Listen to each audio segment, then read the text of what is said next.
인생은 강물처럼 끊임없이 흘러서 신속하게 지나갑니다. 인생의 강가에 앉아서 지나간 인생의 날들을 뒤돌아볼 때에 문득 지난 아쉬움을 느끼는 때가 있습니다. 성공과 자기 발전의 기회를 잡지 못하고 날려버린 것에 대한 그런 아쉬움일 수가 있습니다.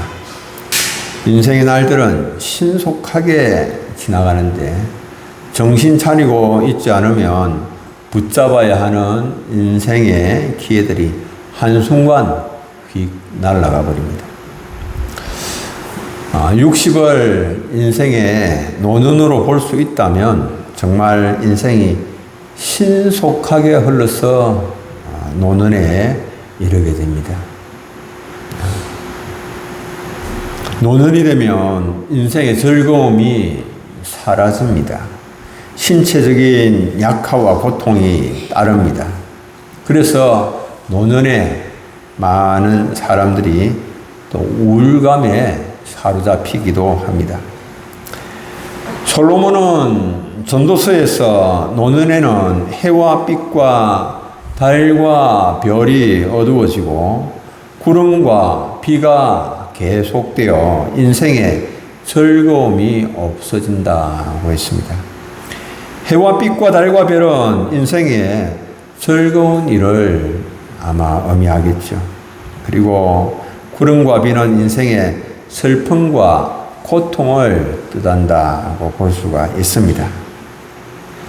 노년에 이르게 되면 신체적인 쇠약함 또한 경험하게 되는데 집 지키는 자가 떨며 솔로몬이 그렇게 표현을 합니다. 전도서 12장에 보면 집 지키는 자가 떨며 힘 있는 자가 구부러지며 맷돌질 하는 자들이 적어지며 무엇을 뜻하는지 아시겠죠? 창문으로 바라보는 자가 어두워지리라 이렇게 표현을 했습니다. 이 집 지키는 자가 뜬다라고 하는데 손이나 팔을 말하죠. 이 손이나 팔이 힘이 없어지면서 떨리죠. 힘 있는 자는 다리를 말하죠. 다리도 우정하게 이제 굽어지지요. 맷돌질 하는 자는 치아를 말합니다. 이가 많이 또 이제 빠지게 되어서 음식물을 씹는 것이 힘들어지죠. 영양분 섭취가 어려워지는 일입니다. 눈도 어두워지고 청각과 시각과 말하기에 장애도 생기고 친구와 가족과도 멀어지고 근심과 걱정이 많아집니다. 신체의 기능이 점점 쇠약해져서 결국 죽음에 이르죠. 이것이 인생입니다. 누가 나는 예외다 말할 수 있는 사람 누가 있겠습니까? 그러나 각색 보화로 세워진 새 예루살렘, 그곳에는 죽음도 없고 질병도 없고 고통도 없고 아픔도 없습니다. 가장 아름답고 평화롭고 이상적인 그곳에서 주님의 얼굴을 배우며 성도가 가장 복된 삶을 그곳에서 누리게 됩니다. 새 예루살렘에는 무엇이 있는가 하니까 생명수 강이 흐르고 있습니다. 새 예루살렘에 수정같이 맑은 생명수의 강이 하나님과 및 어린 양의 보좌로부터 나와서 길 가운데로 그 생명수 강이 흐릅니다. 강 좌우에는 생명나무가 있어서 12가지 열매를 맺고 있습니다. 수정같이 맑은 생명수라고 하면 이 오염이 전혀 없는 생명수를 표현을 하는 거죠. 강 좌우에 심겨진 생명수 나무는 달마다 열매를 맺고 그 잎사귀들은 만국을 치료합니다. 생명수가 무엇인가? 생명수. 구약의 에스겔서에서는 생명수를 이렇게 이제 표현을 하고 있습니다. 하나님께서 에스겔 선지자에게 성전 문지방에서 흘러나오는 생명수 환상을 보여주셨습니다. 성전 문지방에서 흘러나온 물이 천척이라고 하면 천큐비릭이라고도 할 수 있고 천척이라도 할 수 있는데 1규빗이 45cm를 이렇게 표시를 하니까 450m 정도 나갔더라. 물이 흘러서 성전의 문지방에서 나온 물이 흘러서 450m 정도 흘러가니 물이 발목에 오르고 또다시 450m를 흘러가서 청량을 해보니 또 그 물이 무릎에 오르고 또다시 천척을 청량한 후에 물을 건너니 그 물이 허리에 올랐고 또다시 천척을 청량하니 물이 가득하여서 건너지 못할 강이 되었고 헤엄칠 만한 물이 되었다. 이렇게 말씀하고 있습니다. 물이 점점 더 성전 문지방에서 나온 그 물이 창일해지고 있다. 점점 더 불어나고 있다라고 하는 말씀이지요. 이 성전에서 나오는 생명수가 흘러가는 곳마다 살아나는 역사가 일어납니다. 에스겔 47장 9절 12절인데요.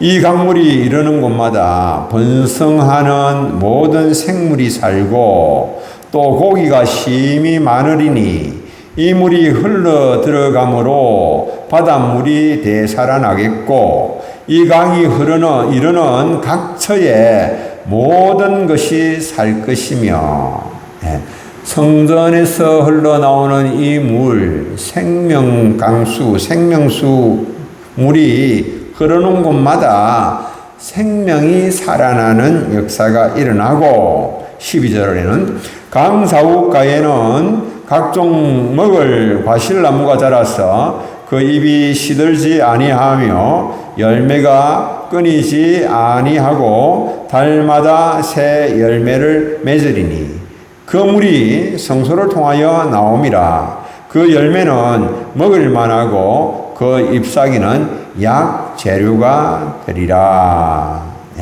새 열매를 통하여서 나음과 치료가 일어난다. 이렇게 말씀합니다. 그래서 에스겔서에서 생명수는 성전에서 흘러나왔어 점점 더 창일하여 이르는 곳마다 생명의 회복, 생명의 치료를 일으키는 물. 이걸 이제 생명수라 이렇게 표현을 하고 있는 거죠.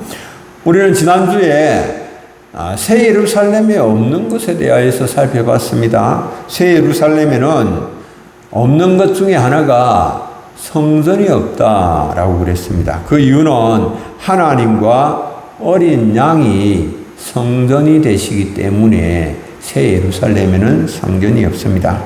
새 예루살렘에서 생명수는 그러므로 성전이 아니라 하나님과 어린 양의 보좌에서 생명강수가 흘러나오는 것이죠.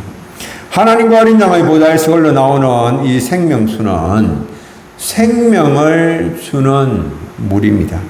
흘러가는 곳마다 생명이 들어가기 때문에 죽어있는 생명이 시들어진 생명이 살아나는 역사가 일어납니다. 하나님의 자녀들이 생명수 강변에 머물면서 이 풍성한 삶을 누려야 됩니다. 그런데 하나님의 자녀들이 하나님보다도 세상을 더 사랑하여서 이 생명수 강변을 떠나서 세상의 쾌락의 물 그거 마시기 위하여서 자꾸만 이제 세상으로 나아가는 거죠. 그래서 생명수 강변에서 떠난 이스라엘 백성들은 바벨론의 포로로 잡혀가게 되어졌습니다. 그곳에서 이스라엘 백성들은 예루살렘 생명수 강변을 그리워하면서 바벨론 강가에 앉아서 애통했습니다. 슬피 통곡하면서 울죠.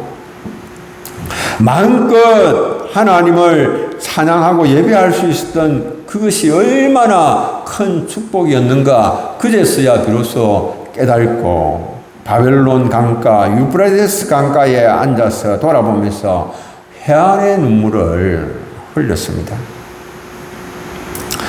우리는 그 사람이 낡아지는 그런 모습을 보면서 아쉬운 후회를 합니다. 바벨론 강가에 앉아서 예루살렘을 그리워했던 유대인들처럼 인생의 강가에 앉아서 젊은 날을 뒤돌아보면서 그리워하고 아쉬워합니다. 왜 그럴까? 이는 우리의 마음에 생수의 강이 흐르고 있지 아니하기 때문이다 라고 하는 것을 알 수가 있습니다. 그 마음 속에 생수의 강이 끊이지 아니하고 흐르고 있고 그 생수의 강수로 인하여서 그 생명이 회복되어지고 있고 새 힘을 얻고 있는 사람은 그 사람이 낡아지는 모습을 보면서 안타까워하는 것이 아니라 그 사람은 낡아지더라도 속 사람이 새로워지는 것을 보면서 소망을 노래하게 되는 거죠. 사도 바울이 이제 그랬습니다. 사도 바울은 그 사람이 낡아져 가고 있지만 그러나 자신의 속 사람은 날로 새롭다라고 자랑을 합니다. 고린도서 4장 16절 우리 함께 한번 읽어보겠습니다. 그러므로 우리가 낙심하지 아니하노니 우리의 그 사람은 낡아지나 우리의 속 사람은 날로 새로워지도다. 아멘. 생수의 강이 흐르는 그런 새 예루살렘에는 다시 사망이 없고 애통하는 것이나 곡하는 것이나 다시 아픈 것이 있지 아니합니다. 생수로 인한 그런 치료와 회복 이런 역사들이 계속해서 일어나는 것이죠. 우리의 마음속에 이 어린 양의 보좌로부터 나오는 생수의 강이 흐를 때에 우리의 속 사람이 날로 새로워집니다. 보이는 그 사람은 잠깐입니다. 70년이고 80년이고 지나고 나면 흙에서 왔다가 흙으로 돌아가는 것, 그게 인생입니다. 그러나 보이지 않는 우리의 속 사람은 생수의 말씀으로 인하여서 더욱더 강건하여지고 더욱더 새로워집니다.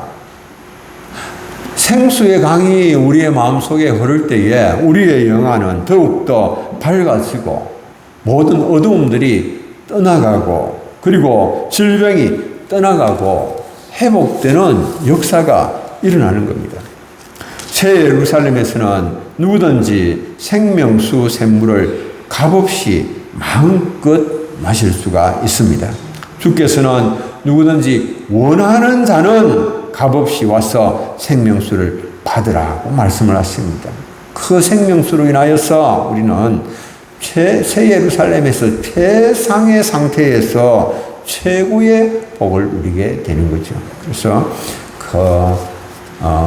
장차 누리게 될 이 영광 또 생각하시면서 현재 여러 가지 어려움들도 잘 이겨나가실 수 있기를 바랍니다. 두 번째는 새 예루살렘에서 종들은 이마에 하나님의 이름을 새기고 섬깁니다. 우리는 인생을 성적 순으로 줄 세우는 일에 아주 익숙합니다. 옛날에 행복은 성적 순이 아니잖아요 라고 하는 그런 영화가 있었습니다. 1989년 개봉작이었습니다. 제가 전도사 이렇게 학생들 지도하고 있을 때에 그런 일들이 일어났는데요. 고등학교 2학년생인 봉구, 천재, 창수, 세 명은 절친이었습니다. 그런데 봉구는 성적이 최하위였습니다. 그런데 이 봉구가 성적이 우수하고 그리고 얼굴도 예쁜 은주라고 하는 여학생을 좋아하게 됩니다. 그리고 또 천재는 새로운 미모의 양호 교사를 짝사랑하게 됩니다. 그런데 창수는 집안이 어려워서 늘 어머니를 도와드리느라고 그런 연애사업, 청춘사업에는 전혀 관심을 가질 여유가 없었습니다. 은주가 처음에는 봉구에 이런 관심을 예민하였는데 차츰 순수한 그 마음에 이끌려서 함께 시간을 보내면서 서로 사랑의 마음을 키워가게 됩니다. 늘 공부만 하느라고 친구가 없었던 이 은주였기 때문에 봉구와의 만남으로 인하여서 좀 기쁨, 즐거움 이런 것들을 느끼게 됩니다. 그런데 문제가 생겼습니다. 다음 시험에서 은주가 평소 성적이 반에서 1등이고 전교에서 석차가 6등 정도였는데 성적표가 곤두박질 쳐서 전교에서 석차 32등으로 밀려났습니다. 부모님이 실망하는 모습을 보면서 비난에 접하게 되자 은주가 그것을 견디지 못해서 아파트 옥상에서 투신을 합니다. 교실에는 은주 책상에 이제 꽃 한 송이가 놓이고 연구차가 학교를 도는 가운데에 이 친구들은 깊은 슬픔과 분노를 느끼게 됩니다.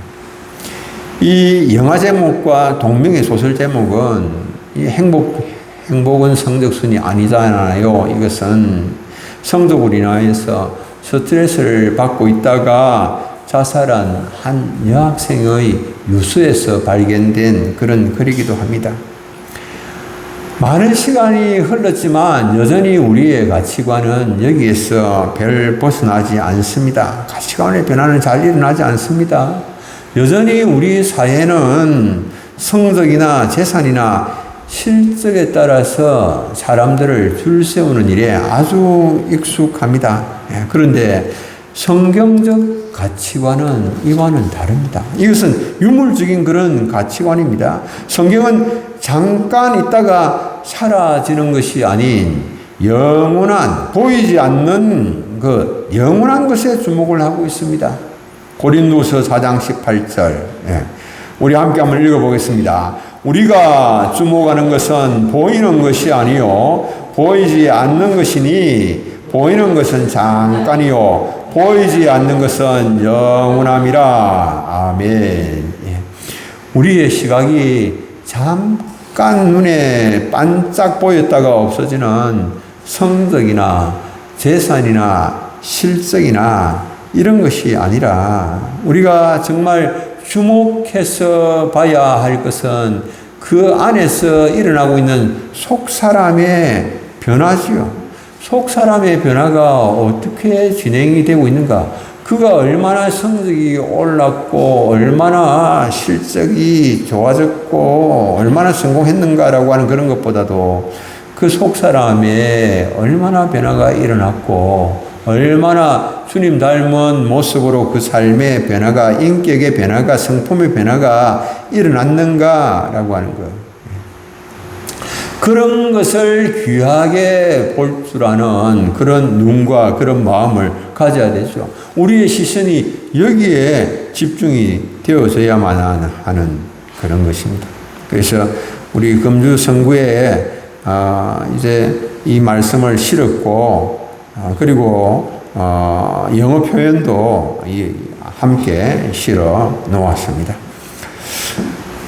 우리는 본래 하나님을 따라 의와 진리의 거룩함으로 지으심을 받은 자들입니다. 그러나 불순종과 거역으로 인하여서 주님의 의와 거룩함을 잃어버리고 말았습니다. 이것 이제 회복을 해야 됩니다.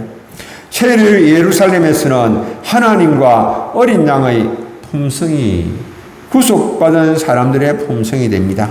계시록 22장 3절로 4절. 그의 종들이 그를 섬기며 그의 얼굴을 볼 터이요 그의 이름도 그들의 이마에 있으리라.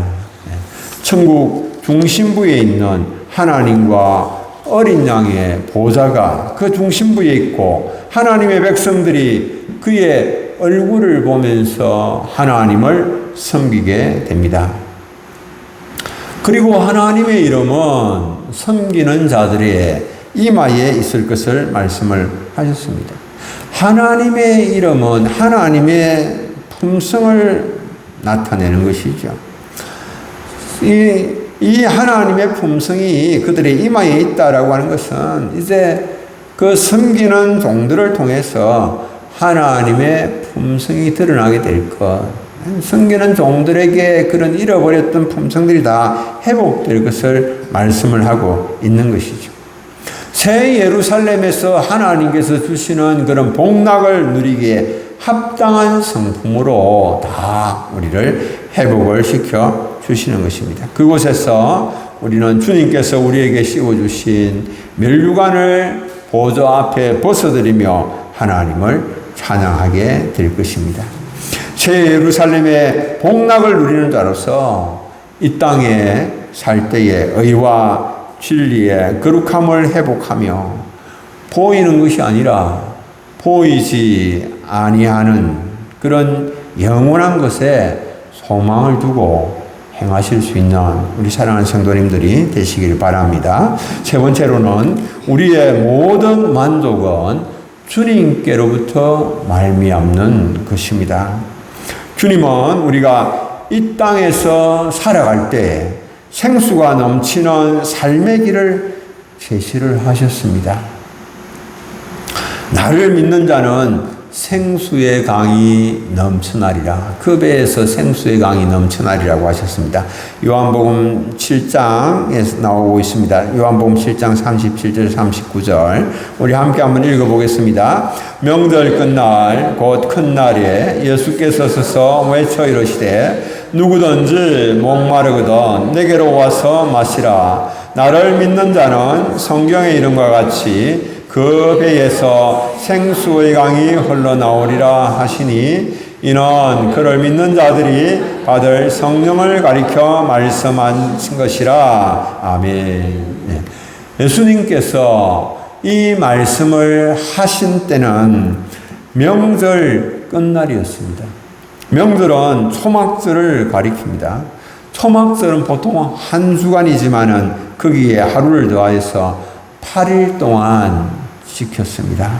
초막절 기간에 매일 실로암 못에서 대제사장이 물을 길어서 그래서 이제 길어서 주면 그것을 이제 행렬을 지어서 사람들이 성전문에 돌아와서 물을 붓는 행사가 있었습니다. 행사가 있는데 탈무드에서 이 행사의 이유를 성전으로부터 생명수의 강이 흐르는 것을 상징적으로 표현하는 것이다. 그렇게 말을 합니다. 예수님께서 목마른 자들을 내게 오라고 말씀을 하심으로 생수의 근원 되시는 예수님이 바로 생수의 근원 되시는 성전 되심을 비유로 말씀을 하셨습니다. 초막절 행사를 열심히 행해 보지만은 그러나 그런 행사만으로는 기쁨이 없고 만족이 없는 것이죠.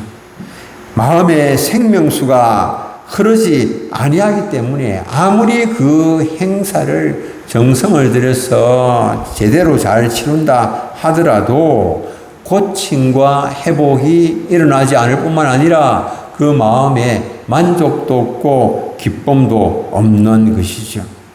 우리가 이 현대인들이 기쁨을 위하여서 죽으라고 열심히 일을 해보지만 기쁨이 없고 만족이 없는 이유 마찬가지입니다. 왜 그럴까요? 그 마음에 생명수의 강이 흐르고 있지 아니하기 때문에 열심히 일하여서 성공을 내가 어느 정도 이루었다지만 물질의 풍요함을 가졌지만은 만족이 없는 것입니다. 물질의 풍부함을 가지면 만족할 수 있을 것 같지만 사람들은 물질만 가지고 만족하지 못합니다.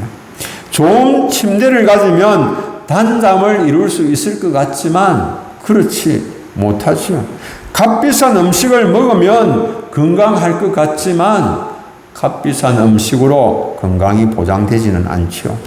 산의 진미와 고급스러운 후식을 즐기며 차담을 나눈다고 하더라도 화목이 없고 다투는 곳에는 만족함이 없습니다. 꽁보리밥에 된장국 하나로 식사를 하며 냉수 한 사발 마시더라도 화목한 곳에는 만족이 있다라고 하는 거죠. 잠언 17장 1절에 이런 말씀이 있어요. 마른 떡 한 조각만 있고도 화목하는 것이 제육이 집에 가득하고도 다투는 것보다 나으니라. 전도서 5장 10절에는 또 이런 말씀이 있습니다. 솔로몬이 한 말인데요. 은을 사랑하는 자는 은으로 만족함이 없고 풍부를 사랑하는 자는 소득으로 만족함이 없나니 이것도 헛되도다. 소득으로도 만족이 없어요. 은으로도 만족이 없습니다. 죽으라고 일을 해서 인생 최고의 성공을 거둔다 할지라도 영혼의 만족이 없으면 만족이 없는 겁니다. 영혼이 만족이 없는데 뭐 물질 거 조금 더 가진다고 무슨 만족이 될까요?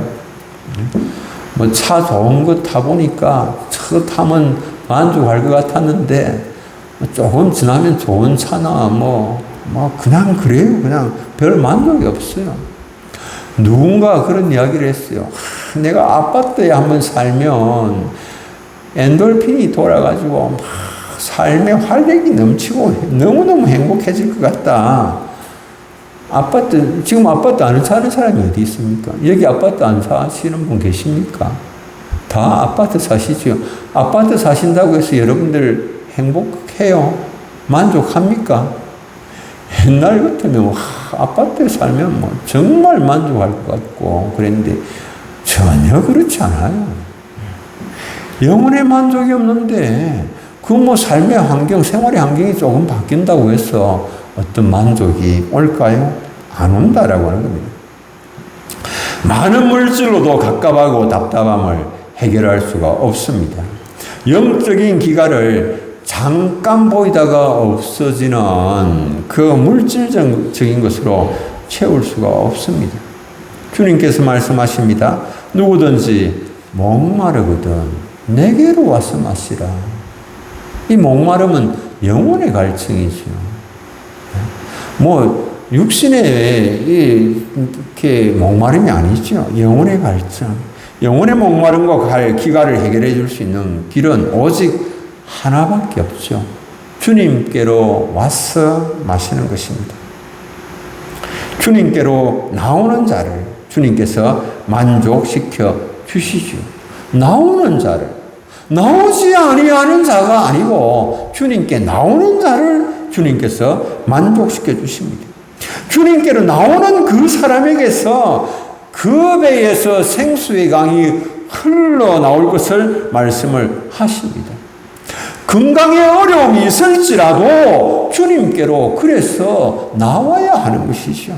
경제적 어려움이 있을지라도 관계에 아픔이 있을지라도 그것 때문에 더 주님께로 나와야 되죠. 나는 그것 때문에 그것이 있기 때문에 이제는 주님께로 나가는 것 끊었다가 아니고 그것이 있을지라도 나는 그것 때문에 나는 주님께로 더 가까이 나간다. 아픔이 있기 때문에 어려움이 있기 때문에 나는 주님께로 더 가까이 나간다. 그리고 내가 주님께 무릎을 꿇는다. 그럴 때에 주님께서 우리의 문제를 풀어주시고 우리에게 만족을 주시는 것이죠. 일본에서 경영의 신이라고 불리는 마쓰시다 고노스케, 이분이 1989년에 돌아가셨습니다. 지금은 계시지 않는데 94세의 일기를 돌아가셨는데 자기 당대에 그냥 자신이 내셔널을 필두로 해서 계열사 570개, 직원 19만 명을 거느린 세계적 기업으로 성장을 시켰습니다. 이 마쓰시다 전기는 연간 매출액 500조를 자랑하고 있습니다.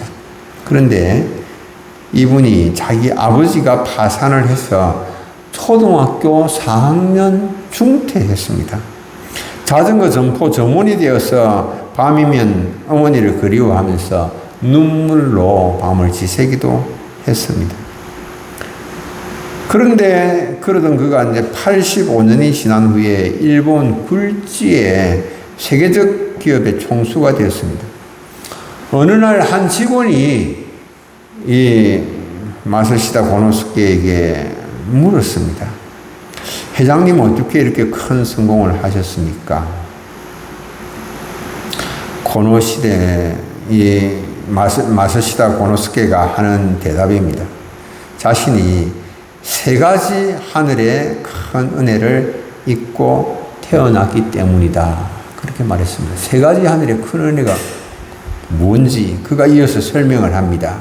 세 가지 은혜라고 하는 것이 자신은 가난하게 태어났다라고 하는 겁니다. 그리고 배우지 못했다라고 말을 합니다.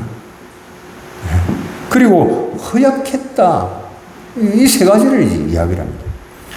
이 세 가지는 세상 사람들이 생각하기에는 불행하기에 딱 알맞은 그런 좋은 조건입니다.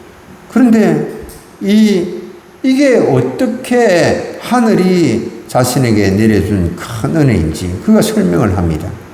나는 가난 속에서 태어났기 때문에 부지런히 일하지 않고서는 잘 살 수